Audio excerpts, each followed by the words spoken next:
और नवनिधि में एक निधि बड़ी प्रबल होती है महाराज। आप लोगों ने कथा में सुना होगा, हमने पहले वर्णन किया है। नवनिधि में एक निधि बड़ी प्रबल होती है जिसको कहते हैं नील निधि। कौन सी निधि है? नील निधि। महाराज, दुनिया के लोग भगवान से कहते हैं, भगवान हमको अष्ट सिद्धि नवनिधि दे दो।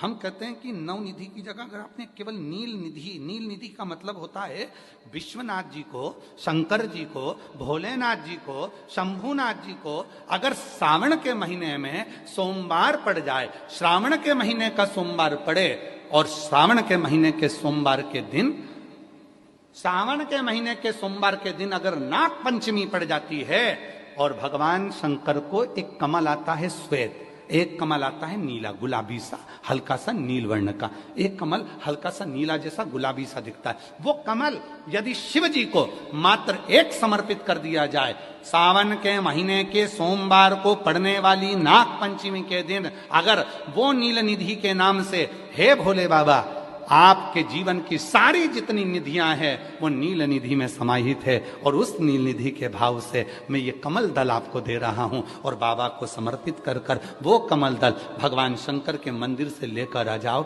जिंदगी में कभी भूखे नहीं रहना पड़ेगा, सारी निधियां तुम्हारे पास में होगी, सारी सिद्धियां तुम्हारे पास में। वो नील निधि 33 वर्ष में बाबा जी, 33 वर्ष में 6 बार सावन के सोमवार को नागपंचमी पड़ी है। 33 वर्ष। एक पड़ी थी 96 में, एक पड़ी थी 99 में, एक पड़ी थी 2012 में, एक पड़ी थी 2019 में, एक पड़ी थी 2023 में, और अब इस वर्ष भी 2026 में सावन के सोमवार को 17 तारीख को बाबा की ये शिवरात्रि फिर पड़ रही है, वापिस नागपंचमी पड़ रही है, वापिस नागपंचमी पड़ रही।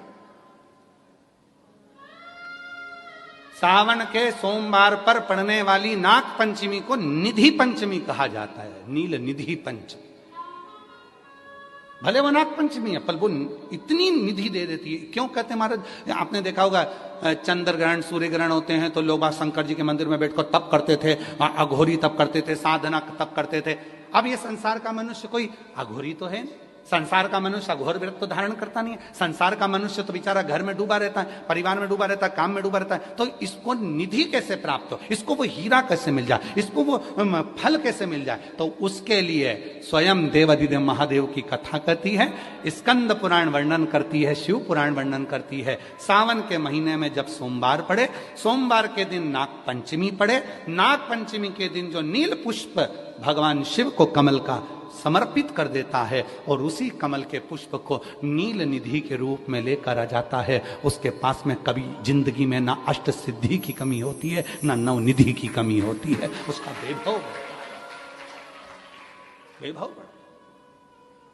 जितने संसार के लोग कर्जे में, भले तुम्हारा बैंक का कर्जा हो, लोन का कर्जा हो, चाहे तुमने दुनिया में कहीं से भी कर्जा ले रखा हो, एक बार अभी 17 अगस्त को पड़ेगी, सोमवार को नाग पंचमी, 17 अगस्त। 33 वर्ष में ये 7वीं बार आ रही, बहुत रुक रुक के आती है सोमवार के, बहुत रुक रुक के, और ना जाने फिर अगला योग कब लगेगा। अगर मौका मिला है कर लो।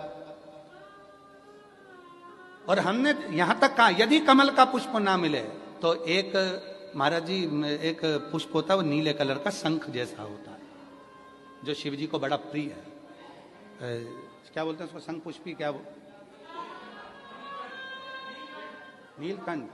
हाँ, एक नीले कलर का होता है। अभी तो यहाँ पर है नहीं, हम प्रयास करेंगे आपको उसका दर्शन करें। चढ़ा है, लाओ चढ़ा है, लाओ लाओ।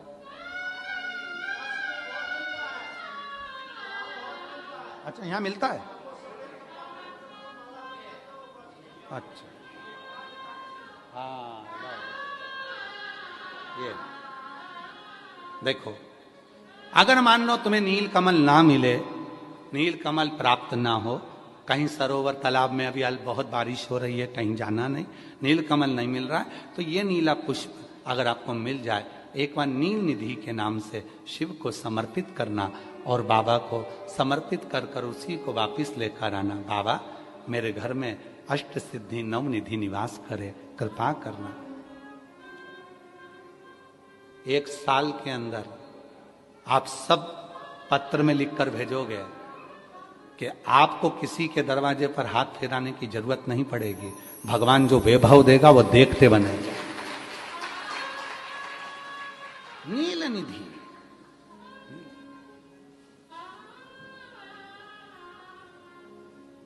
कौन सा दिन है बोलो जरा?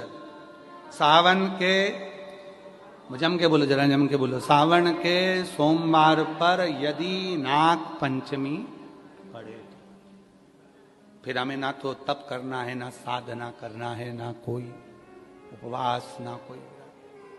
और एक और चीज बड़ी सुंदर लिखी है महाराज, नील निधि, ध्यान दीजिएगा।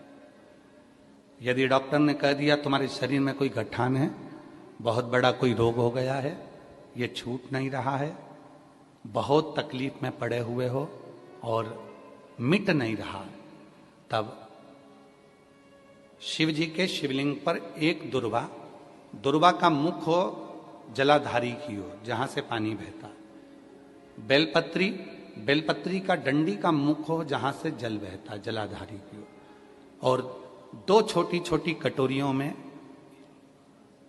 यदि सावन महीने के सोमवार की नाग पंचमी पर अगर दूध चढ़ाया जाता है और उसको दूध चढ़ी हुई बेलपत्री और दुर्वा दोनों को लेकर आया जाता है, दुर्वा सुबह के समय द्वितीय दिवस में, जिस दिन चढ़ाओगे उस दिन नहीं, द्वितीय दिवस में उसको सुबह सुबह चबाकर खा लीजिए, और बेलपत्री को जिस कक्ष में आप सोते हैं उस कक्ष में उसको रख लीजिए, कहीं पर भी हमेशा के लिए।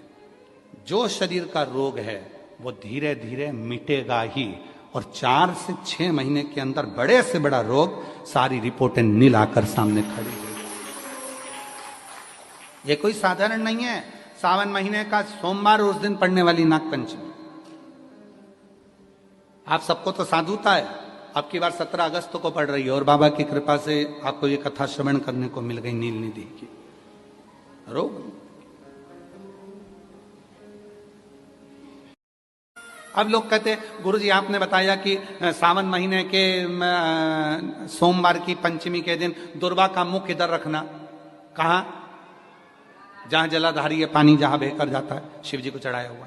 बेलपत्री की डंडी का मुख उधर रखना जहां जल बहकर जाता है। क्यों? लिंग पुराण पढ़ी है, और लिंग पुराण में आता है कि जब डंडी का मुख जलाधारी की ओर होता है और उस समय पर व्यक्ति जो सामग्री समर्पित करता है, जल समर्पित करता है, तो जैसे जल बहकर जाता है और राह में जल को जो भी अड़चन आती है वो निकलता चले जाता है। शिव जी के चढ़े हुए जल को जो मार्ग मिलता है, अगर डंडी का मुख जलाधारी की ओर कर कर हम जब जल या दूध चढ़ाते हैं तो हमारी जिंदगी के भी सारे रोग और दुख समाप्त होना प्रारंभ हो जाए। तरीके 33 वर्ष में 6 बार आई है सावन के सोमवार को नागपंचमी। पहली आई 96 में, दूसरी आई 99 में, तीसरी आई 12 में, 2012 में, फिर आई 2019 में, फिर आई 2023 में, और बाबा की कृपा से अब आई 2026 में।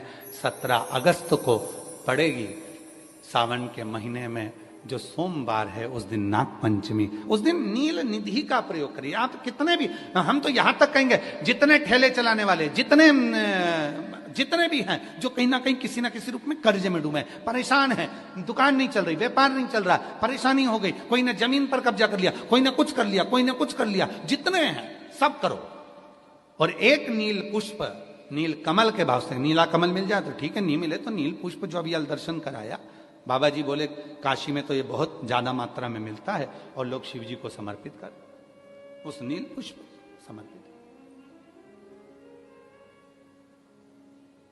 अगर भोले बाबा का सहारा न होता, अगर भोले बाबा का सहारा न होता, तो दुनिया में कोई हमारा न होता। तो दुनिया में कोई हमारा न होता। अगर भोले सहारा न होता, अगर भोले बाबा, बोलो बोलो, सहारा न होता तो दुनिया में कोई हमारा न होता। अगर है तो उसका सहारा है, उसका सहारा, उसकी कृपा, उसकी करुणा, उसकी दया। अब आते हैं जिनके बच्चे एजुकेशन कर रहे हैं, पढ़ाई कर रहे हैं, कंपटीशन एग्जाम दे रहे हैं और उन बच्चों का सिलेक्शन नहीं हो रहा, ठीक है, पर जितने बच्चे करेंगे वो हमको पत्र जरूर लिखेंगे कि तुम्हारा हुआ कि नहीं। काशी से बोलकर जा रहे हैं। और ये कथा केवल सियोर वाला बाबा नहीं बाँच रहा, ये कथा स्वयं विश्वनाथ बाँचने के लिए आए। जितने शब्द होंगे सारे विश्वनाथ जी के होंगे। जितने बच्चे एजुकेशन कर रहे हैं और जितने बच्चे कंपटीशन एग्जाम दे रहे हैं, रिजल्ट नहीं आ रहा, 1 नंबर से, आधे नंबर से, 1.5 नंबर से, 2 नंबर से रह जा रहे हो, तो प्रयास करो। सावन के महीने के सोमवार की नाग पंचमी के दिन, सोमवार की नाग पंचमी के दिन लाल चंदन बाजार में होता है, लाल चंदन, उस लाल चंदन का लेपन घिस लो। उसको घिसकर बेलपत्री की दोनों पत्तियों में, नीचे वाली दोनों पत्तियों में उस लाल चंदन का लेपन करिए। बेलपत्री के नीचे वाली दोनों पत्तियों में लाल चंदन का लेपन करिए और ऊपर वाले पत्ते पर केवल लच्छा, लच्छा किसको बोलते हैं यहाँ पर, क्या बोलते हैं हम, नाड़ा, लच्छा क्या बोलते हैं, मौली, लच्छा, नाड़ा, जो भी है वो बीच वाली पत्ती पर रखकर देव अधिदेव महादेव को समर्पित कर दीजिए और बाबा पर 1 लोटा जल चढ़ा दो। शिव जी से प्रार्थना कर कर बेलपत्री वहीं छोड़ो, लच्छा लेकर आ जाओ और अपने हाथ में या अपने कमरे में उसको संभाल कर रखो। जब तुम्हारा विल पावर कमजोर हो, जब तुम्हें लगे कि मुझे ये कंपटीशन एग्जाम निकालना है, उस समय पर भले एग्जाम में तुम्हें बांध कर नहीं जाने दें, पर उसके पहले तक भी तुम्हारे शरीर के पास में वो लच्छा होना चाहिए। फिर भले उतार कर जाओ, एग्जाम देकर आओ, फिर पत्र इस व्यासपीठ पर तुम्हारा जरूर होगा, मिले। वो साधारण नहीं है। सावन के महीने के सोमवार को पढ़ने वाली शिव नाग पंचमी को नील निधि पंचमी कहते हैं। उस नील निधि का मतलब है सारी सिद्धियां एक